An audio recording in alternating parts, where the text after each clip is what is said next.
বিসমিল্লাহির রহমানির রহিম। আসসালামু আলাইকুম দর্শক, কেমন আছেন? দেশ ও দেশের বাইরে থেকে যারা আমার ভিডিওটা দেখতেছেন তাদেরকে আমার রান্নাঘরে স্বাগতম। আমি আজকে দেখাবো লিচুর পুডিং। তো লিচু পুডিং এর জন্য এখানে আমি কিছু লিচু ছিলে নিছি। তো আমি এগুলা ব্লেন্ডারে ব্লেন্ড করে নেব, আমার সাথেই থাকুন। আমি লিচুটা ছাড়িয়ে নিয়েছি পিসির থেকে, এখন এটা আমি ব্লেন্ডার করে নেব। লিচুর পুডিং এর জন্য এটা এখন আমি ব্লেন্ডার করে নেব। হয়ে গেল আমার লিচুর জুসটা বানানো। লিচুটা আমি ব্লেন্ড করে সেকে নিয়েছি।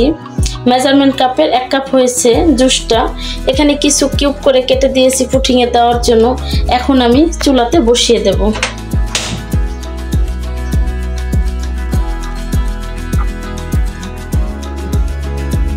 আমি ঢেলে দিচ্ছি।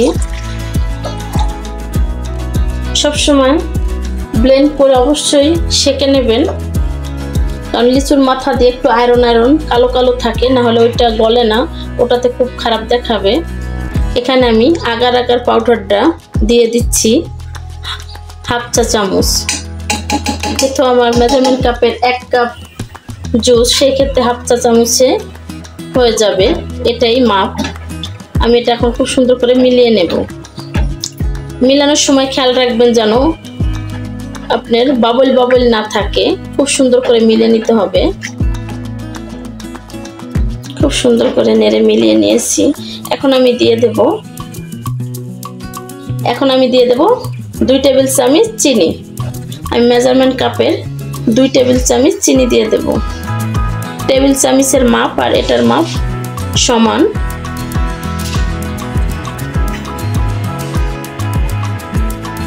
আমি এখন এটা সুন্দর করে ফুটিয়ে নেব। এটা বলক এসে গেছে, এখন এটা আমি নামিয়ে নেব। যেই পাত্রে দেব সেটাতে গরম গরম থাকতে আমি এখন ঢেলে দেব। এখন আমি ঢেলে দেব। আপনারা গেস্ট আসবে, এরকম যদি কখনো প্রোগ্রাম হয় যে গেস্ট আসবে আজকে, সেই ক্ষেত্রে আপনারা এভাবে বানানোর সাথে সাথে আপনারা পরিবেশন করে নিতে পারেন। তাহলে আপনাদের আলাদা কোনো পিস বা পার্টি প্লেট ব্যবহার করতে হবে না। এখন আমি কিউব করে রাখা আমি এগুলো দিয়ে দিচ্ছি, লিচুগুলো দিয়ে দিচ্ছি।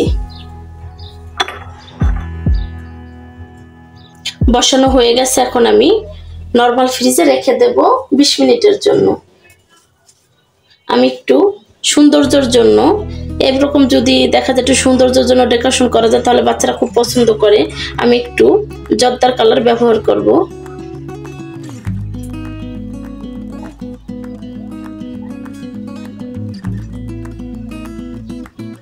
এখন আমি এটা 20 মিনিটের জন্য নরমাল ফ্রিজে ঢুকিয়ে দেব।